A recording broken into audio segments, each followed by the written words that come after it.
Okay जी। सजनों ते मित्रों, मैं थोड़ा अपना वीर मलिक बशीर देश पंजाब यूट्यूब चैनल तो इस वेले असी झाड़ा के पुल से जाके खड़े हाँ तो थानू पता वा कि अज 9 मुहर्रम उल हराम है।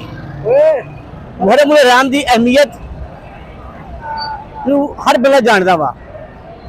अज उस अजीम शख्सियत, उस अजीम हस्ती जिन्हों असीं ये भी कह सकते हैं कि हुसैन रब दा, हुसैन सब दा, शोहदाए करबला दी याद दे विच ते ये दिन मनाने का मकसद ये होंदा वा कि मुहर्रम उल हराम सानू ये दस दिंदा वा कि असी कभी भी वक़्त दे यजीद दे अगे, वक़्त दे फिरौन दे अगे कभी भी ना चुकिए, हमेशा सच का साथ दईए।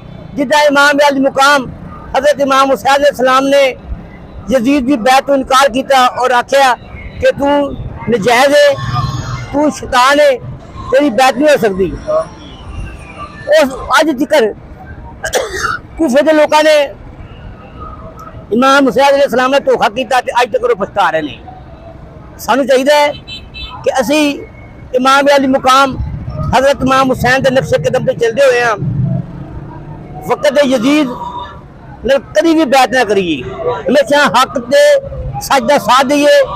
वक़्त का फिरौन हो, वक़्त का नमरूद हो, वक़्त का यजीद हो, साडा इस्लाम सानू इस चीज़ की इजाजत देता है कि हमेशा हक की सच करो, हक की गल करो और तुम सच पर पर्दा मत डालो।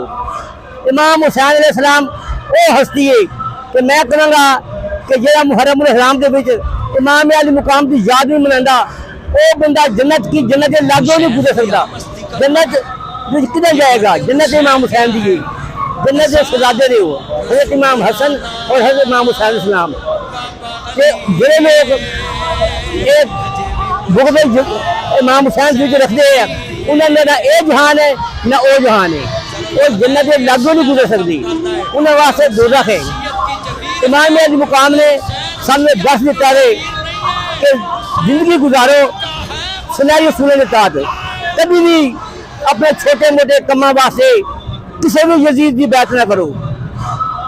जो बंदा यजीद की बैत करता वा वो इमाम अली मुकाम तो पासे ते आ, तो करीब सोचा ही ना वो जिन्नी मर्जी इबादत कर लवे, जब जिक्र दिल में शोहदाए करबला की मुहब्बत, इमाम हुसैन अलैहिस्सलाम की मुहब्बत नहीं हैगी, वो बंदा फारिग है, वो समझे कि वो लानती है।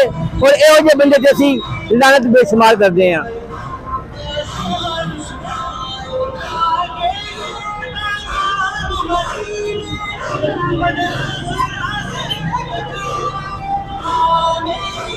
अज इमाम अली मुकाम की याद में जगह जगह से दूध दियां सबीलां, शरबत दियां सबीलां लगी हुई वा, लोग लंगर तकसीम कर रहे हैं, इमाम अली मुकाम नूं खराज तहसीन पेश कर रहे हैं। और हर मुसलमान का फर्ज है कि वो हज़रत इमाम हुसैन अलैहिस्सलाम के नक्शे कदम से चलते हुए हैं दीन इस्लाम का परचम बुलंद करे। जियो जीवे पाकिस्तान, जियो सोना देश पंजाब।